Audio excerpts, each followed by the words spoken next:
Chapter 18. Where's our old Emily, and what have you done with her? Are you going to the con party later? Carolyn asked, steering the car into the field's driveway. Emily ran a comb through her still wet hair. I don't know. Today at practice, she and Ben hadn't said 2 words to each other, so she wasn't exactly sure about going with him. Are you? I don't know. Topher and I might just go to Applebee's instead. Of course, Carolyn would have a hard time deciding between a Friday night field party and Applebee's. They slammed the door of the Volvo and walked the stone path to the Fields' 30-year-old colonial-style house. It wasn't nearly as big or flashy as most of the houses in Rosewood. The blue-painted shingles were chipping a little, and some of the stones in the front path had disappeared. The deck furniture looked kind of outdated. Their mother greeted them at the front door, holding the cordless phone. Emily, I need to speak with you. Emily glanced at Carolyn, who ducked her head and ran upstairs. Uh-oh. What's up? Her mom smoothed her hands over her gray pleated slacks. I was on the phone with Coach Lauren. She said your head seemed to be somewhere else, not focused on swimming. And you missed practice on Wednesday? Emily swallowed hard. I was tutoring some kids in Spanish. That's what Carolyn told me, so I called Miss Hernandez. Emily started down at her green Vans. Miss Hernandez was the Spanish teacher in charge of tutoring. Don't lie to me, Emily, Miss Fields frowned. Where were you? Emily walked into the kitchen and slumped into a chair. Her mom was a rotational person. They could discuss this. She fiddled with the silver loop at the top of her ear. Years ago, Allie had asked Emily to come to the piercing palace with her when she got her belly button pierced, and they'd ended up getting matching piercings at the top of their ears, too. Emily still wore the same little silver hoop. Afterward, Allie bought Emily a pair of leopard print earmuffs to hide the evidence. Emily still wore those earmuffs on the coldest days in winter. Look, she finally said, I was just hanging out with that new girl, Maya. She's really nice. We're friends. Her mother looked confused. Why didn't you just do something after practice? Or on Saturday? I don't see why it's such a big deal, Emily said. I missed 1 day. I'll swim a double this weekend, I promise. Her mother pursed her thin lips in a straight line and sat down. But Emily, I just don't understand. When you signed up for swimming this year, you made a commitment. You can't go running off with friends if you're supposed to be swimming. Emily stopped her. Signed up for swimming? Like I had a choice? What's going on with you? You're using a strained tone of voice. You're lying about where you've been. Her mother shook her head. What's with this lying? You've never lied before. Mom, Emily paused, feeling very tired. She wanted to point out that yes, she had lied plenty. Even though she'd been the good girl of her 7th grade friends, she'd done all kinds of stuff her mom never knew about.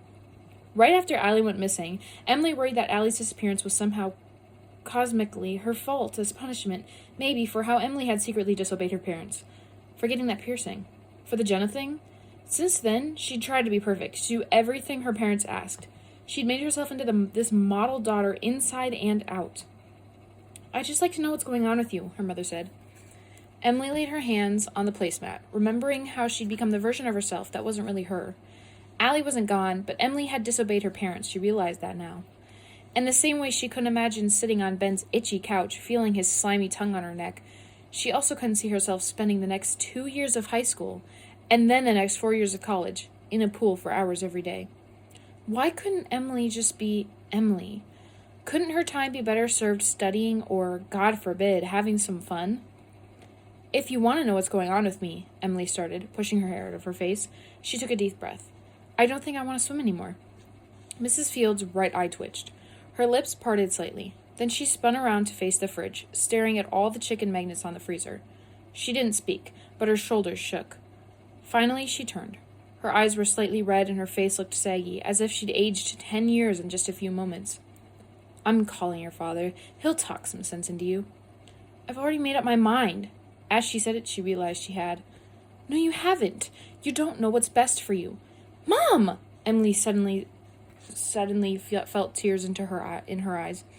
It was scary and sad to have her mother angry with her, but now that she'd made the decision, she felt like she'd finally been allowed to take off a big goose down jacket in the middle of a heat wave. Her mom's mouth trembled. Is it because of that new friend of yours? Emily cringed and wiped her nose. What? Who? Mrs. Fields sighed. That girl who moved into the De Laurentiis' house. She was the one you skipped practice to spend time with, right? What were you two doing? We just went to the trail, Emily whispered, and talked. Her mother looked down. I don't have a good feeling about girls like that. Wait, what? Emily stared at her mother. She knew? But how? Her mom hadn't even met Maya. Unless you could look at her and just know. But Maya's really nice, Emily managed. I forgot to tell you, but she said the brownies were great. She said thank you. Her mother pinched her lips together. I went over there. I was trying to be neighborly, but this is too much. She's not a good influence for you. I don't... Please, Emily, her mom interrupted. Emily's words stuck in her throat. Her mom sighed. There are just too many cultural differences with her, and I just don't understand what you and Maya have in common anyway. And who knew about her family? Who knows what they could be into? Wait, what? Emily stared at her mother. Maya's family?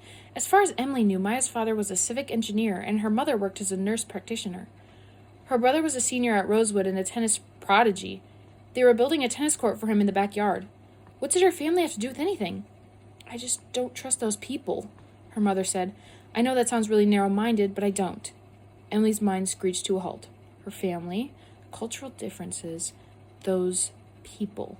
She went over everything her mother had just said. Oh my God. Mrs. Fields wasn't upset because she thought Maya was gay. She was upset because Maya and the rest of her family were black.